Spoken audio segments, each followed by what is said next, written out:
Cuando se hubieron ido los españoles, se pensó que nunca jamás regresarían, nunca jamás darían la vuelta. Por lo tanto, otra vez se aderezó y se compuso la casa del dios. Fue bien barrida, se recogió bien la basura, se sacó la tierra. Cuando se fueron los españoles de México y aún no se preparaban los españoles contra nosotros, primero se difundió entre nosotros una gran peste, una enfermedad general. Sobre nosotros se extendió, gran destruidora de gente. Algunos bien los cubrió, por todas partes de su cuerpo se extendió, en la cara, en la cabeza, en el pecho. Era muy destructora la enfermedad. Muchas gentes murieron de ella. Ya nadie podía andar, nomás estaban acostados, tendidos en su cama. No podía nadie moverse, no podían volver el cuello, no podían hacer movimientos de cuerpo, no podían acostarse cara abajo, ni acostarse sobre la espalda, ni moverse de un lado a otro. Y cuando se movían algo, daban de gritos. Muchos murieron de ella, pero muchos solamente de hambre murieron. Hubo muertos por el hambre, ya que nadie tenía cuidado de nadie. Nadie de otros se preocupaba. El tiempo que estuvo en fuerza esta peste duró 60 días, 60 días funestos. Pero ahora, así las cosas, ya vienen los españoles. Ya se ponen en marcha hacia acá, por allá, por Texcoco, del lado de Cuautitlán. Vienen a establecer su real, a colocarse en Tlacopan. Desde allí después se reparten, desde ahí se distribuyen. Y en el cenicero de Tlatelolco, o en la punta de los Alisos, fue en donde primero comenzó la guerra. De ahí se fue a dar a Nonohualco. Los persiguieron los guerreros y no murió ni un mexicano. Luego se vuelven los españoles y los guerreros en barcas atacan. Llevan sus barcas bien guarnecidas. Lanzan dardos, sus dardos llueven sobre los españoles. Y luego se escondieron. Pero el marqués se lanza luego hacia los Tenochcas, va siguiendo el camino que conduce hacia Acachinanco. Luego se traslada el marqués al sitio de Acachinanco. Con muchos batalla allí y los mexicanos le hacen frente. Y entonces vienen los barcos desde Texcoco. Son por todos 12. Todos ellos se juntaron allá en Acachinanco. Luego se muda el marqués hasta Acachinanco. Después anda revisando dónde se entra, dónde se sale en los barcos, dónde es buena la entrada en las acequias, si están lejos o si no están lejos. No vaya a ser que encallen en algún lugar. Y por las acequias, retorcidas, no derechas, no pudieron meter por allí a los barcos. 2 barcos metieron solamente, los que hicieron pasar por el camino de Xoloco. Y hasta entonces resolvieron unos con otros, se dieron la palabra de que iban a destruir a los mexicanos y a acabar con ellos. Se pusieron en fila entonces, llevando los cañones. Los precede el gran estandarte de lienzo del marqués. No van deprisa, no se alteran. Van tañendo sus tambores, van tocando sus trompetas. Tocan sus flautas, sus chirimías y sus silbatos. Cuando vieron a los Tenochcas, los habitantes de Soquiapán, emprendieron la fuga, echaron a correr llenos de miedo. Son llevados los niñitos al lado de otras personas. Van por el agua, sin rumbo ni tino, los de la clase baja. Hay un llanto general. Y los dueños de barcas, en las barcas colocaron a sus niñitos, los llevan remando, los conducían remando afanados.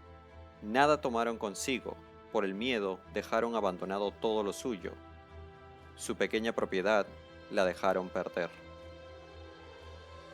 Pero nuestros enemigos se apoderaron de las cosas.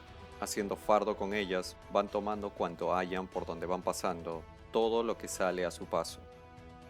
Toman y arrebatan las mantas, las capas, las frazadas o las insignias de guerra, los tambores, los tamboriles. Y los tlatelolcas les hicieron resistencia allí en Soquiapán desde sus barcas.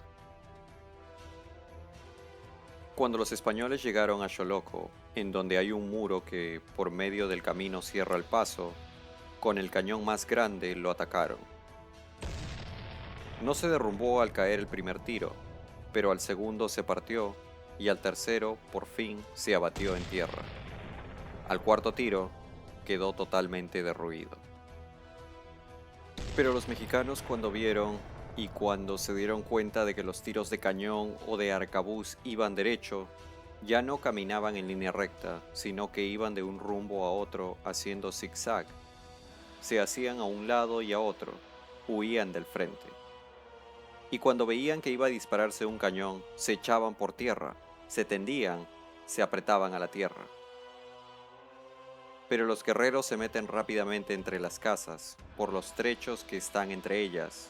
Limpio queda el camino y despejado, como si fuera región despoblada. Pero luego llegaron hasta Huitzilán. Ahí estaba en esta otra muralla, y muchos junto a ella estaban replegados, se refugiaban y protegían con aquel muro. Un poco cerca de ella anclan, se detienen sus bergantines, un poquito allí se detienen en tanto que disponen de los cañones. Vinieron siguiendo a los que andaban en barcas. Cuando llegaron cerca de ellos, luego se dejaron ir en su contra, se acercaron a todas las casas. Cuando hubieron preparado los cañones, lanzaron tiros a la muralla. Al golpe la muralla quedó llena de grietas, luego se desgarró, por detrás se abrió. Y al segundo tiro, luego cayó por tierra, se abrió de un lado y otro, se partió y quedó agujereada. Quedó entonces el camino totalmente limpio, y los guerreros que estaban colocados junto a la muralla al punto se desbandaron. Hubo dispersión de todos, y huyeron de miedo.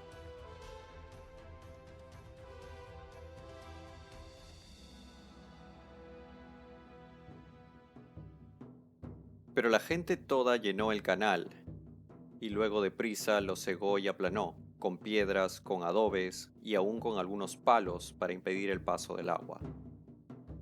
Cuando estuvo cegado el canal, pasaron por allí los de a caballo. Eran tal vez 10. Dieron vueltas, hicieron giros, se volvieron a un lado y a otro, y enseguida otra partida de gente de a caballo vino por el mismo camino. Iban en pos de los que pasaron primero. Y algunos de los tlatelolcas que habían entrado deprisa al palacio, la casa que fue de Motecuzoma, salieron con gran espanto. Dieron de improviso con los de a caballo. Uno de estos dio de estocadas a los de Tlatelolco, pero el que había sido herido aún pudo agarrar la lanza. Luego vinieron sus amigos a quitar la lanza al soldado español. Lo hicieron caer de espaldas, lo echaron sobre su dorso, y cuando hubo caído en la tierra, le dieron de golpes, le cortaron la cabeza, y allí quedó muerto. Luego se ponen en marcha unidos, se mueven en un conjunto los españoles. Llegaron de esta manera a la Puerta del Águila. Llevaban consigo los cañones grandes y los colocaron en la Puerta del Águila. Cuando hubieron disparado los cañones, se oscureció mucho, como de noche. Se difundió el humo. Y los que estaban recatados tras las columnas huyeron. Hubo una desbandada general, y los que estaban en la azotea se echaron abajo, pero todos huyeron lejos. Luego llevaron los españoles el cañón y lo colocaron sobre la piedra del sacrificio gladiatorio. Los mexicanos, entretanto, sobre el templo de Huitzilopochtli, aún en vano se estaban atalayando. Percutían sus atabales, con todo ímpetu tocaban los atabales. Y al momento subieron allá 2 españoles, les dieron de golpes y después de haberlos golpeado, los echaron para abajo y los precipitaron. Y los grandes capitanes y los guerreros, todos que combatían en barcas, al momento se vinieron y reunieron a desembarcar en tierra seca. Hecho esto, se pusieron a inspeccionar las calles, iban recorriéndolas y gritando y diciendo: «Guerreros, venid a seguir la cosa». Y cuando los españoles vieron que ya iban contra ellos, que ya los venían persiguiendo, se replegaron y empuñaron las espadas. Hubo un gran tropel, de un lado y otro caían flechas sobre ellos, de un lado y otro venían a estrecharlos. Hasta Choloco fueron a remediarse y a tomar aliento. También por parte de los españoles hubo regreso. Fueron a colocarse en Acachinanco, pero el cañón que habían colocado sobre la piedra del sacrificio gladiatorio lo dejaron abandonado. Lo cogieron luego los guerreros mexicanos, lo arrastraron furiosos y lo echaron al agua. Pero en este tiempo, los mexicas tenochcas vinieron a refugiarse en Tlatelolco. Era general el llanto y lloraban con grandes gritos. Muchos maridos buscaban a sus mujeres, unos llevaban en hombros a sus hijos pequeñitos. El tiempo que abandonaron la ciudad fue un solo día, pero los de Tlatelolco se encaminaron a Tenochtitlán para seguir la batalla.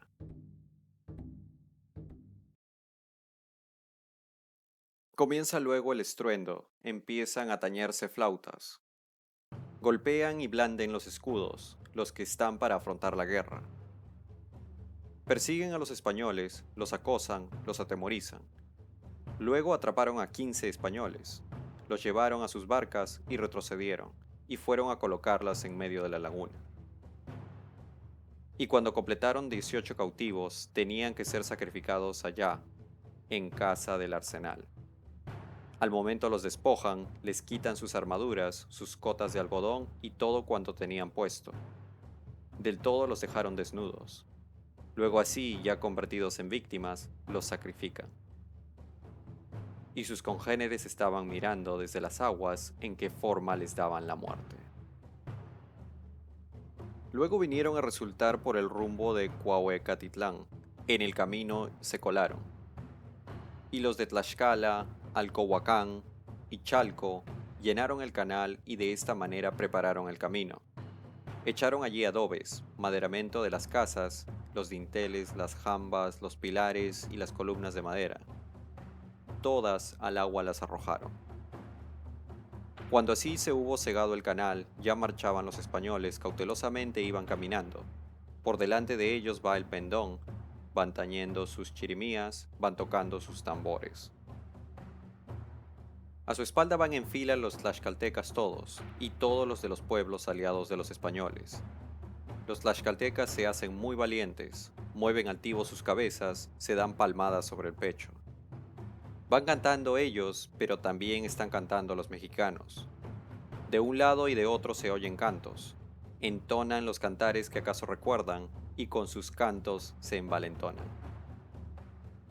Al momento comenzó la contienda para atrapar hombres.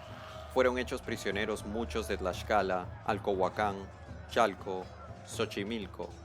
Hubo gran cosecha de cautivos, hubo gran cosecha de muertos. Fueron persiguiendo por el agua a los españoles y a toda la gente aliada suya. Pero el camino se puso resbaloso y ya no se podía caminar sobre él. Solamente se resbalaba uno, se deslizaba sobre el lodo, y los cautivos eran llevados a rastras. Allí precisamente fue donde el pendón fue capturado y fue arrebatado. Los que lo ganaron fueron los de Tlatelolco. Otros de los españoles se pusieron en salvo, fueron a retraerse y reposar allá por la costa de rumbo de Colhuacán a la orilla del canal.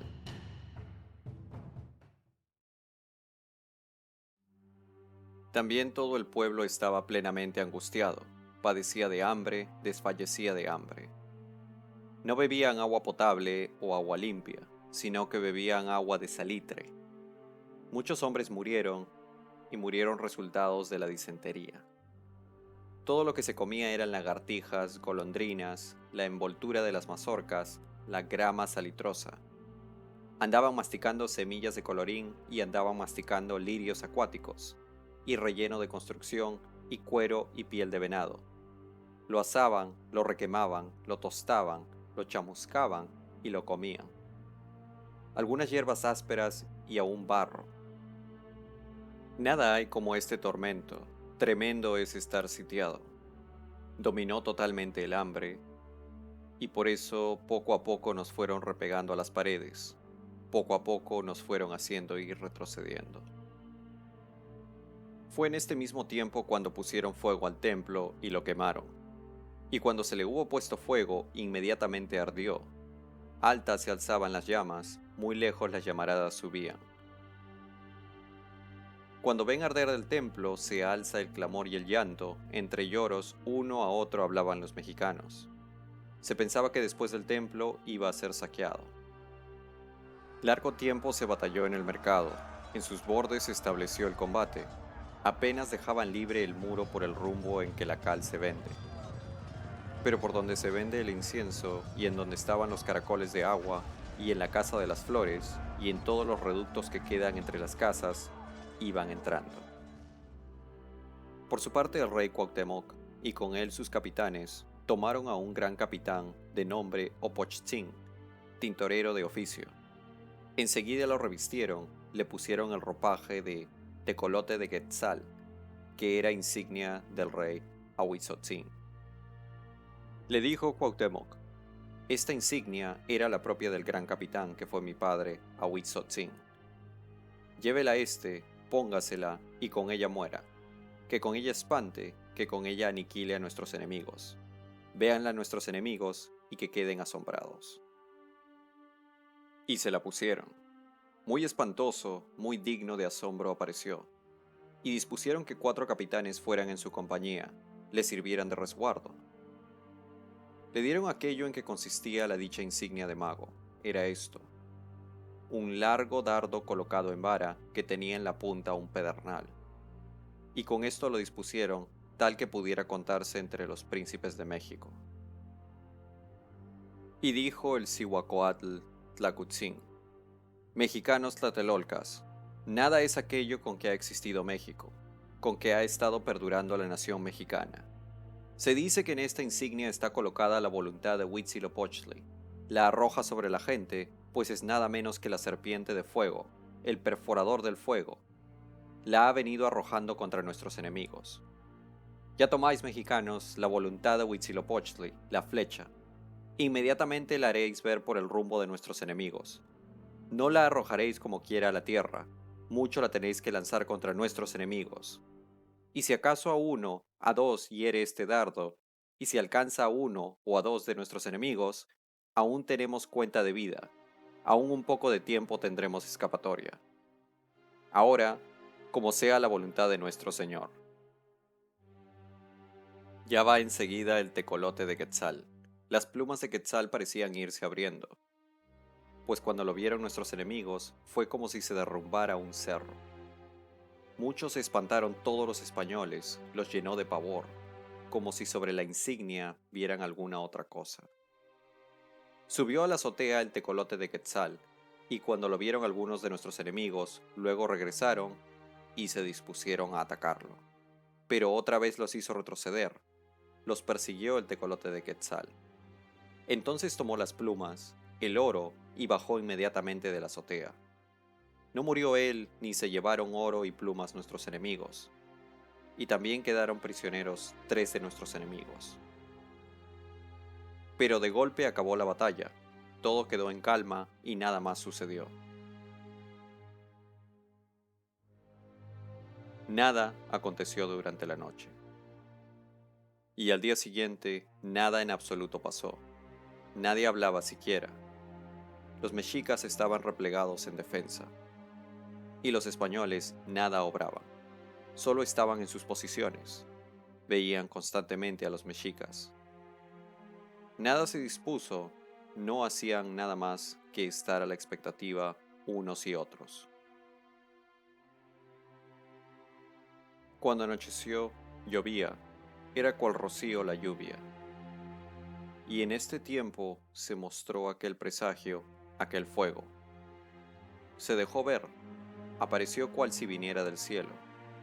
Era como un remolino, se movía haciendo giros, andaba haciendo espirales.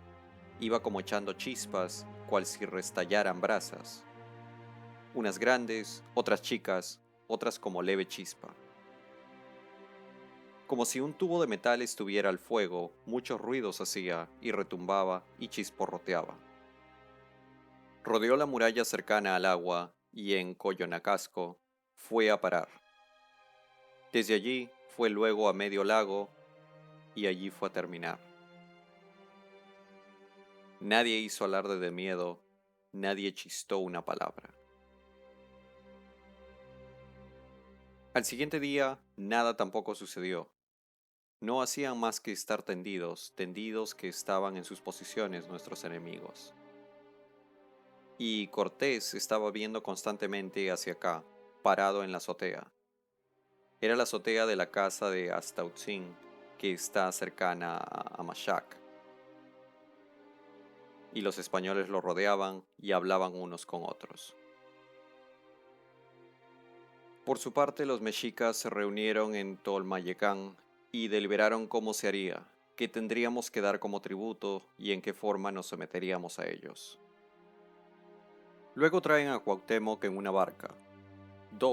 Solamente dos lo acompañan y van con él. El capitán Teputztitoloc y su criado y hasta Chimal. Y uno que iba remando tenía por nombre Senyautl. Y cuando llevan a Cuauhtémoc, luego el pueblo todo le llora y decían: ya va el príncipe más joven, Cuauhtémoc, ya va a entregarse a los españoles, ya va a entregarse a los dioses. Y cuando lo hubieron llevado hasta allá, cuando lo hubieron desembarcado, luego vinieron a verlo a los españoles. Lo tomaron de la mano los españoles, y lo subieron arriba de la azotea y lo colocaron frente al capitán, su jefe de guerra. Y cuando lo hubieron colocado frente al capitán, éste se pone a verlo y lo mira detenidamente. Le acaricia el cabello a Cuauhtémoc. Luego lo sentaron frente al capitán. Dispararon los cañones, pero a nadie tocaron ya. Únicamente dispararon. Los tiros pasaban sobre las cabezas de los mexicas.